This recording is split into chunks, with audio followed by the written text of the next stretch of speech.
Hey, mom. Hey, don't run. Hey, mom. Nah, come. Yeah. Put here. Very skittish dog.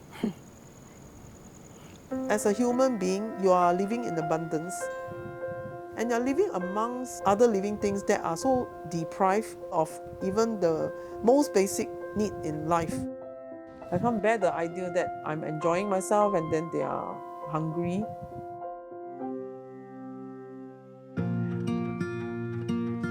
Hello, I'm Karen. I've been feeding strays since 2012 to now, probably about 11 to 12 years. I feed at least 40 to 50 animals, mainly industrial areas like in Benoit, Tuas.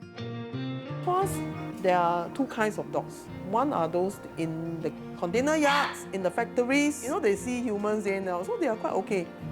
And the another group are in the forest one. Those are the ones that I'm going for because they are in the forested areas and they don't have access to food and water.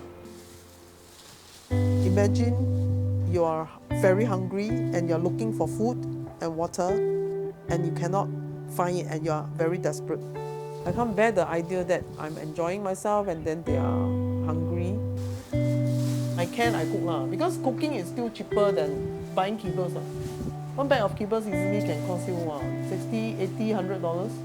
And then if you buy canned food, one can is going to be at least $3, $4. It's going to be expensive.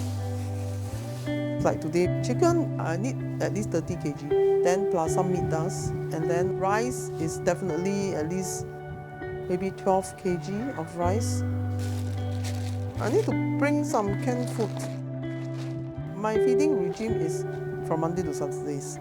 But Tuesdays and Saturdays, I will cover all the places right up to Tuas. I will spend like a whole day. In fact, like Saturday, I have to get the meat in the morning. Then we have to start prepping, get the rice and start mixing. And then after that, we got to go feeding. It will take me like 4 hours minimum to complete my feeding journey. Rain or shine, Chinese New Year or not, public holiday or whatever, there's no off days lah. Hey, hello.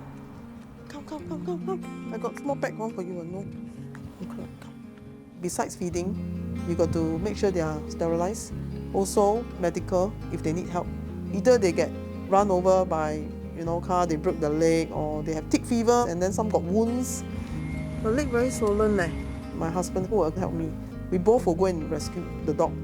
They trust us in a sense, but when we catch them, we are also taking a risk. We don't know whether they will bite us or not. But thank goodness, so far, so good.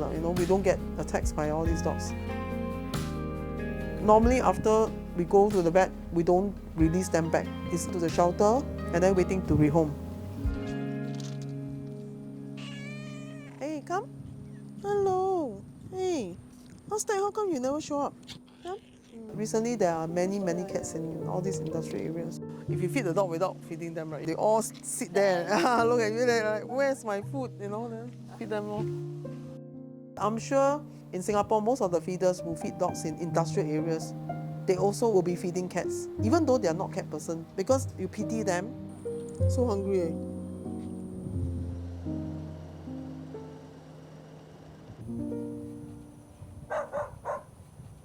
This forested area, inside there are dogs living inside this clump of trees. They are super highly skittish. Even you can feed them for years, they don't come. You drive away, then they will come. There's still one female inside not sterilized. I'm working with SPCA to try to trap. When you are a feeder, you need to be actively involved in the TNR. If we know that there are some dogs that are not neutered, we have to inform them, and then so that they can set up the corral.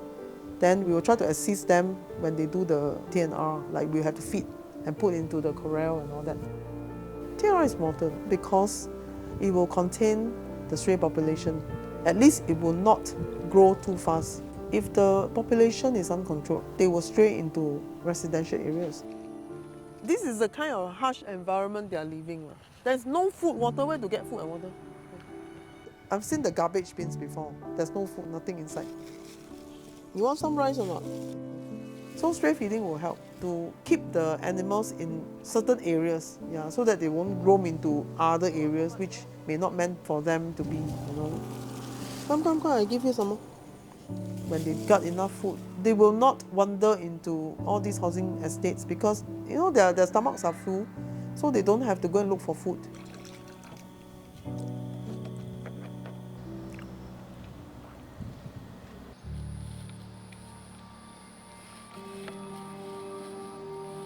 You saw her? She's scared. Most people see them will get scared because these dogs are quite huge. Not many people understand these dogs. They actually also fear coming close to humans. Water, eh.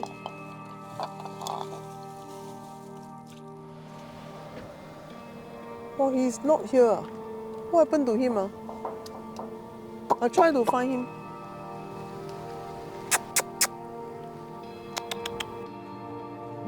Eh? Oh, inside, huh? Huh? What happened? Why you hide underneath there? Yeah, I put here. The owner of this place don't want him to be inside. Hopefully, after they renovate, they won't want to take him. Yeah.